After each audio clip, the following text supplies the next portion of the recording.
Sejam muito bem-vindos aos 5 minutos. Nós vamos fazer uma análise aqui agora de uma notícia da Folha de São Paulo sobre a forma que está afetando cada estado o tarifaço do Trump. Então vamos aqui pensar o seguinte: você sabia que o efeito de uma má decisão política, que foi o que aconteceu, né? Porque essas questões foram devidas a decisões políticas, mal calculado em Brasília. Pode afetar diretamente o emprego e a renda de cada estado. O tarifaço do Trump é só a ponta do iceberg dos prejuízos causados pela renda, pela irresponsabilidade política e jurídica do Brasil. O que acontece? Nós estamos tendo essa tarifa de 50%, todo mundo já está sabendo disso, e isso vem devido a questões políticas. Eles estão acusando o Trump de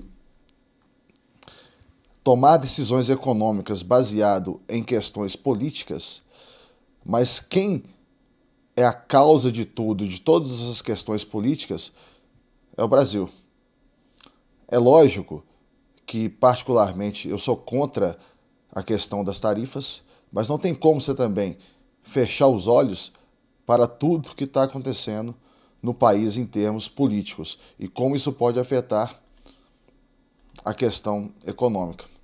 Então vamos pegar aqui a matéria. O tarifaço de Trump afeta ao menos metade das exportações de 22 estados aos Estados Unidos. As tarifas impostas por Donald Trump sobre produtos importados do Brasil afetam ao menos a metade das vendas aos Estados Unidos, em 22 estados brasileiros, com impacto superior a 95% em 8 deles. Então, vocês veem que em 8 estados o impacto vai ser superior a 95%, tendo estados que é até 100%. Desde quarta-feira, vigora o decreto da Casa Branca que adiciona uma tarifa de 40% sobre os produtos importados do Brasil, elevando o valor total da sobretaxa ao país em 50%. Mesmo com uma lista de 694 isenções, estados como Tocantins, Alagoas, Acre, Amapá, Ceará, Rondônia, Paraíba e Paraná passam a ter de 95% a 100% de suas vendas aos Estados Unidos sobretaxadas. O percentual fica abaixo de 50% somente em Mato Grosso do Sul, no Pará, no Rio de Janeiro e em Sergipe e no Maranhão. Em valores absolutos, as tarifas de Trump sobre o total de exportações têm mais peso no Sudeste, já que a região é a maior exportadora. Ao considerar outros produtos, como a dependência dos americanos em alguns segmentos exportadores, as especificidades das cadeias afetadas e a lista de segmentos isentos, outras regiões sentirão efeitos mais severos, como o Nordeste e o Sul. Então aqui você tem esse gráfico aqui de barras, aqui é cada um dos estados, né, do maior efeito para o menor efeito. Então é aqueles estados já citados. E aqui é o, o, o tanto das exportações do Estado, o percentual das exportações do Estado para os Estados Unidos. Então, tipo, por exemplo, o Tocantins é 3% das exportações, o Alagoas 9% é o tanto que é afetado. Aqui,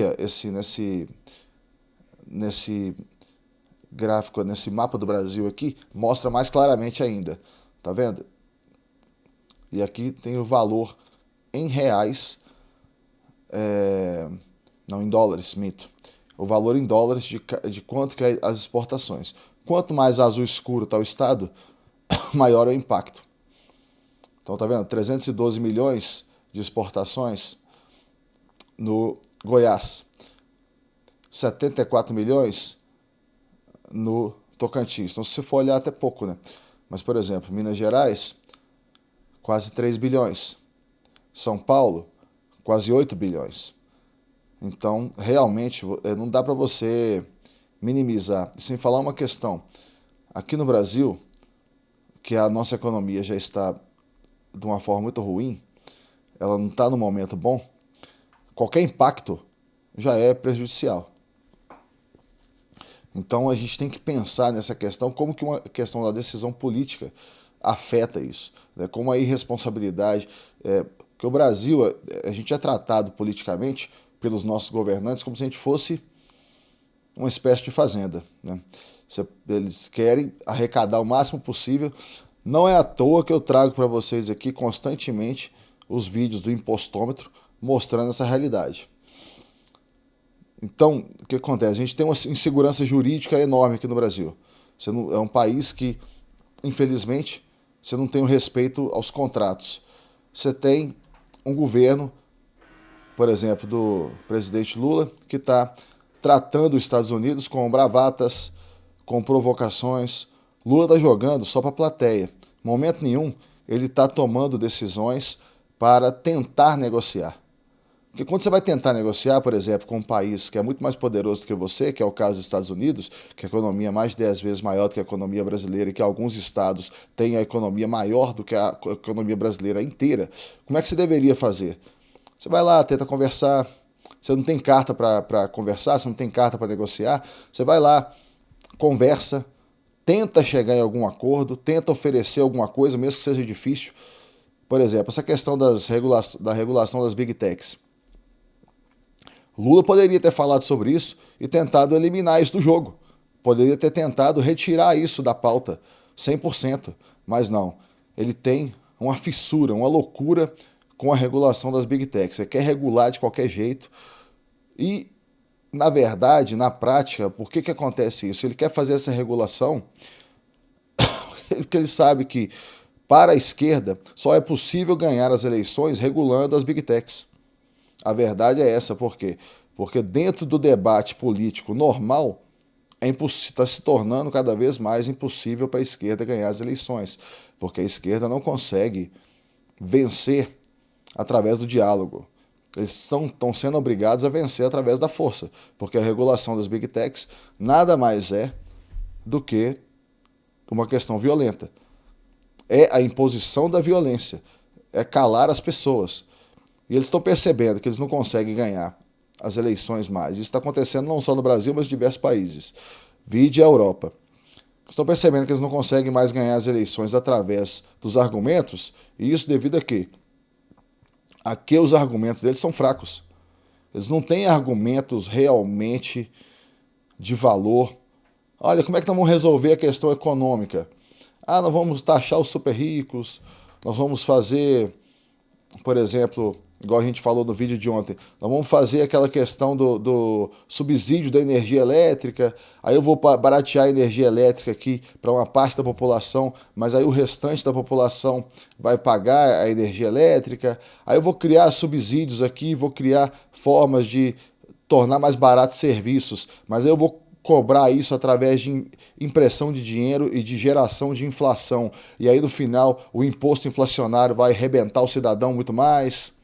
Então, o que você tem, na verdade, dentro da política brasileira, infelizmente, é isso. Você tem resoluções que não são práticas, que não geram riqueza. E todas essas resoluções, elas são através de mais regulações.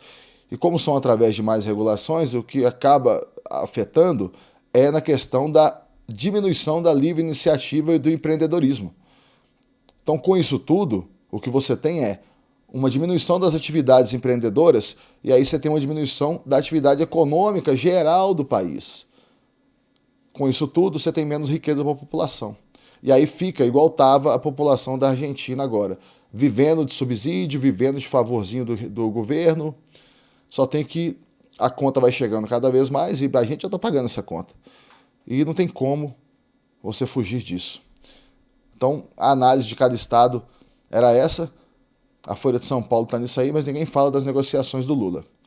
Tá bom? Muito obrigado a todos que estão acompanhando, obrigado a todo mundo que está se inscrevendo no canal. Nós estamos só iniciando o canal agora, as primeiras inscrições são muito importantes e eu vejo vocês no próximo vídeo.